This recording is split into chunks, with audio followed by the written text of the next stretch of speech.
કેમ છે બધાને? મજામાં ને? તમારા બધા માટે બહુ સરસ મજાની એક વાત લઈને આવી છું.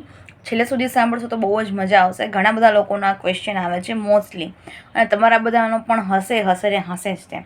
તમે લોકોનો ક્વેશ્ચન એ છે મોસ્ટલી ઘણા બધાનો કે ભાઈ અમે ઘણી બધી વસ્તુ પાછળ પડીએ છીએ, ટેકનિક કરીએ છીએ, પ્રેયર કરીએ છીએ, એના ઉપર ફોકસ કરીએ છીએ, જે કંઈ પણ જે જગ્યાએથી જે વિડીયોમાંથી જાણવા મળે છે એ બધી વસ્તુ કરીએ છીએ, છતાં અમને એ વસ્તુ કેમ નથી મળતી? એનો જવાબ છે આ વિડીયોમાં આજે. બરાબર છે? સૌથી પહેલાં તો આપણે છે ને એક નિયમ છે કે જે વસ્તુ જોતી હોય ને એની પાછળ બહુ નહીં પડવાનું. બરાબર છે? જે વસ્તુ તમને જોઈ છે એકવાર પડો, 2 વાર પડો, 21 દિવસ માટે પડો, પછી એને સાવ ભૂલી જ જવાનું કે તું મારી લાઈફમાં આવ કે નો, મને કંઈ ફેર પડશે નહીં. જ્યારે તમારો એટીટ્યૂડ આ રીતનો થઈ જશે ત્યારે તમને એ વસ્તુ સામેથી મળશે. ના સમજાણું? ફરી એક વસ્તુ કહું કે જ્યારે તમે કોઈ વસ્તુ પાછળ, વ્યક્તિ પાછળ, ઘટના પાછળ વારંવાર પડો છો, મને તું જોઈએ જ છે, મને તારા વગર નહીં ચાલે, પ્લીઝ મારી પાસે આવી છે ને, એ આવશે તો જ હું ખુશ રહી શકીશ, એ મારી સાથે બોલશે તો જ હું ખુશ રહી શકીશ, એ મારી સાથે હશે તો જ મારું જીવન સારું જશે. જો એવી જ આશામાં તમે રહેશો, એવા જ દુઃખમાં તમે રહેશો, તો એ તમારી પાસે ક્યારેય નહીં આવે. હા, પણ કરવાનું, એની પાછળ પડવાનું, એમ નથી કે નહીં પડવાનું, પણ ક્યારે? થોડોક ટાઈમ માટે. તમારે તમારું બેસ્ટ આપવાનું, પછી મૂકી દેવાનું કે મેં મારાથી બનતી મહેનત કરી છે, પ્રાર્થના કરી છે, ટેકનિક કરી છે, હવે એ વસ્તુ આવે તોય ભલે, ના આવે તોય ભલે. આપને અફસોસ ક્યારે થાય ખબર છે મિત્રો? જ્યારે આપણે એ વસ્તુ ઉપર ફોકસ ના કર્યું હોય, એની પાછળ પડ્યા ના હોય, એને ઇગ્નોર કરી હોય, પછી આપને અંતે ક્યારે આ વસ્તુ વહી ગઈ, કાશ મેં એની પાછળ મહેનત કરી લીધી હોય.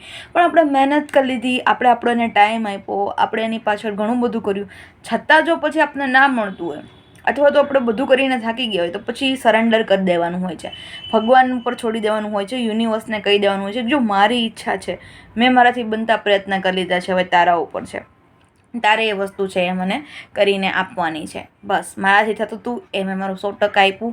હવે મળે તોય ભલે, ના મળે તોય ભલે. એ વસ્તુ હોય, વ્યક્તિ હોય, ઘટના હોય, મનમાં મને કોઈ દેનું, જો તારા વગર હું અધૂરો નહીં રહી જાઉં.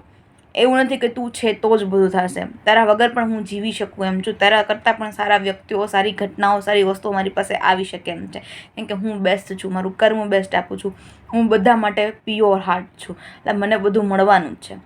કાંઈ વાંધો નહીં, તું નહીં તો તારો ભાઈ બીજો. સેન્ટેન્સ પકડજો, પણ ઊંધા અર્થમાં નહીં કે તું નહીં તો તારા કરતાં વધારે સારી વ્યક્તિ મારી લાઈફમાં આવી શકે એમ છે, તું નહીં તો તારા કરતાં વધારે સારી જોબ મારી લાઈફમાં આવી શકે એમ છે, તું નહીં તો તારા કરતાં વધારે સારો બિઝનેસ મારી લાઈફમાં આવી શકે એમ છે, તું નહીં તો તારા કરતાં વધારે ઓપોર્ચ્યુનિટી મારી પાસે આવી શકે એમ છે, તું નહીં તો તારા કરતાં વધારે સારું ઇન્ટરવ્યૂ મારી પાસે આવી શકે એમ છે, તું નહીં તો તારી કરતાં ઘણી વસ્તુઓ સારી છે જે મારી રાહ જોઈને બેઠી છે. બરાબર છે? આપણે એના ઉપર એટલો બધો ભાવ આપવાનો જ નહીં. હું શું કામ કહું છું? એક નાનકડી એમથી વાત સાથે સમજાવું છું, એક રિયલ એક્ઝામ્પલ સાથે, કે તમને સમજવામાં થોડી સરળતા રહે. જો બહુ નાની વાત છે પણ સમજવા જેવી છે, રાઈટ? એ વાત એમ હતી કે મને ચોકલેટ્સ બહુ જ ભાવે, અને એમાંય સિલ્કનો તો થોડોક વધારે. એટલે ઘણા ટાઈમથી મેં તમારા અમુક શોર્ટ્સ શેર કર્યા છે કે મને ઈચ્છા હતી ને ડેરી મિલ્ક આવી ગઈ, મને ઈચ્છા હતી ને આમ થયું, આ તે ફલાણું તે કીધું. પણ વસ્તુ એ હતી કે મને ઘણા ટાઈમથી ઈચ્છા હતી કે મારે સિલ્ક ખાવી છે, પણ લેવા જવાની થોડીક આળસ થતી હતી.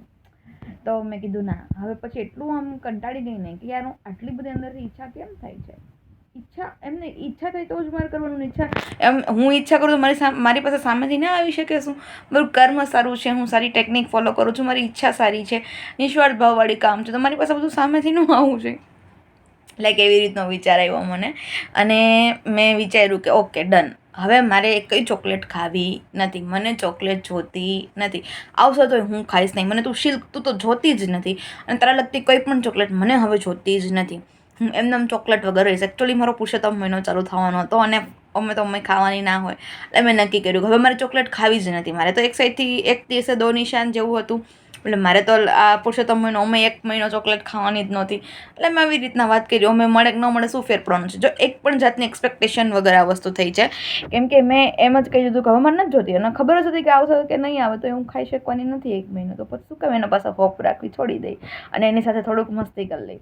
કેમ કે આપણો માનવ સ્વભાવ એવો છે ને, અને આપણને ખબર પડી ગઈ છે કે જો આ ટ્રીકથી આપણી પાસે વસ્તુ આવતી હોય તો શા માટે ના ટ્રાય કરવી જોઈએ, રાઈટ? એમ ટ્રાય કરી. મેં કીધું મારે જોતી જ નથી, તું આવે તોય ભલે, ના આવે તોય ભલે, હવે તું આવી શકે, હું તને અડવાની નથી. આ રીતના એલાન કરી દીધું, મૂકી દીધું. અને જસ્ટ તમે માનશો નહીં કે મારા બર્થડેમાં ફોલોવર્સ તમારા જમાંથી મારા માટે ઘણી બધી ચોકલેટ્સ આવી, સિલ્ક આવી, અને અમુક હું ખાઈ ગઈ હવે, બરાબર. આ 2 બબલી અને બીજી એક છે મેં રાખી છે, બાકી કિટકેટ હતી અને ઘણું બધું હતું. ને પ્લસ સાથે મારા ફેમિલીએ મને ચોકલેટનું બુકે આપ્યું, એમાં ઘણી બધી ચોકલેટ્સ હતી. હવે વિચારો તમે, મેં 1 વાર ના પાડી, 2 વાર, પહેલાં 1 વાર વિચાર કર્યો મારે ખાવી છે, 2 વાર વિચાર કર્યો, 3 વાર વિચાર કર્યો, પછી એમ થયું કે ના યાર હવે જોતી જ નથી. એટલો વિચાર કરવા છતાં તું મારી પાસે નથી આવતી. ચોકલેટ તો તમે લોકો એમ કહી શકો ને કે કૃષ્ણા તું જાતે લઈ શકે એમ છો, બરાબર છો, ઓફકોર્સ હું જાતે લઈ શકું એમ છું, પણ મારે આ ટેકનિકનો યુઝ કરવો હતો યાર, બરાબર છે. હું તમને કહું તો હું ખુદ ઉપર ના ઇસ્તેમાલ કરતી હોય, એમને કંઈ તમારા પાછળ થોડી ફેક થતી હોય યાર. પહેલાં હું ખુદ યાર કંઈક કરતી હોય ને પછી જ તમારા જોડે શેર કરતી હોય. અને મને તો શું છે કે હું મારા ઉપર ટ્રાય કરીશ તો મને તમને કહેવાનો મોકો મળશે ને વધુ સરસ રીતના, વધુ સારી ભાષામાં, મતલબ તમને પણ સમજાશે કે નહીં આ વસ્તુ આ કરે છે તો અમે શું કામ ન કરીએ, રાઈટ ને. એટલે બસ એ રીતના જ મેં આ વસ્તુ ફોલો કરી હતી. તો મારી પાસે ફિલહાલ તો કેટલી બધી ચોકલેટ્સ આવી ગઈ છે અને ચોકલેટનું બુકે પણ આવી ગયું છે. એમાં પોર્ક, મંચ, 5 સ્ટાર સ્નેકર્સ ને ઘણું બધું છે. અને આ મારી સિલ્ક નહીં એવી તું જેમને પણ મને મોકલી છે એના માટે thank you so much. A video હજી પોસ્ટ કરવાનો બાકી છે કેમ કે લોકોની ગિફ્ટ્સ અમુક બાકી હતી, એટલે મેં કીધું કાંઈ વાંધો નહીં, આવી જાય પછી બનાવીશ ને પછી મૂકીશ, એટલે એ પેન્ડિંગમાં છે. પણ કહેવાનું એ હતું કે જ્યારે મેં એને કહી દીધું ને કે હવે તું જોતું જ નથી, જોતી જ નથી, જા, ત્યારે એ સામેથી આવી જાય છે. ત્યારે મેં કોઈને કીધું નહોતું કે મને ખાવી છે, મારી પાસેથી મારી ફેમિલીવાળાએ પણ સામેથી આપી, આ ફોલોવર્સ છે એમને બી મને ફોલોવર છે એમને બી મને સામેથી મોકલી, અને ઘણી બધી ચોકલેટ્સ આવી. એટલે તમે માની શકો છો કે આ વસ્તુ કેવી રીતના કામ કરે છે, રાઈટ. એટલે જો તમારે કરાવવું હોય કામ તો પહેલાં તો એની પાછળ ટેકનિક કરી લે તો તમને અંદરથી અફસોસ ના થાય. પહેલાં વિચાર લ્યો તો મને બહુ ગમસ ચલાવી જાય, એના માટે વિસ્પર ટેકનિક કરી લ્યો, આલ્ફા સ્ટેજમાં જઈને કરી લ્યો, આલ્ફા ટેકનિક યુઝ કરી લ્યો, સ્ક્રિપ્ટિંગ કરી લ્યો, જે કંઈ બી અફર્મેશન છે બધું જ કરી લ્યો. અને પછી જ્યારે છેલ્લે એમ થઈને હવે નથી હાથમાં આવતું, બસ હવે યાર નથી સમજ પડતી, ત્યારે યાર બાજી લ્યો, જાતું જોતું જ નથી, ત્યાંથી થાય એ કરી લે. હું તને રાખીશ જ નહીં, તું આવીશ ને તો હું તારી સામે નહીં આવું, મારી પાસે ઘણા બધા ઓપ્શન છે, તું એક થોડી છે. અને પછી જો બહુ હશે તમારી પાસે દોડીને આવશે કે ને આમ પાછળ પડી જશે, જેમ તમે અત્યારે એની પાછળ છો ને એમ પછી તમારી પાછળ હશે. એક્સપિરિયન્સથી કહું છું, આ એક ચોકલેટનો એક્સપિરિયન્સ નથી, ફ્રેન્ડ સર્કલ માટે બી યુઝ કરી શકો છો, પાર્ટનર માટે પણ યુઝ કરી શકો છો, ફેમિલી માટે પણ યુઝ કરી શકો છો, મની માટે પણ યુઝ કરી શકો છો, એન્ડ હેલ્થ માટે પણ યુઝ કરી શકો છો, બધા માટે યુઝ કરી શકો છો. બહુ જોરદાર રિઝલ્ટ મળે છે બોસ. એકવાર ટ્રાય કરી જુઓ અને વિડીયો કેવો લાગ્યો જરૂર કોમેન્ટ કરીને કહેજો મને, જેથી કરીને મને આવા વધુ વિડીયો લાવવાના આ ટોપિક ઉપર ખ્યાલ આવે. ઓકે, ચલો મળીએ કાંઈક નવી માહિતી સાથે નવા વિડીયોમાં. હર હર મહાદેવ.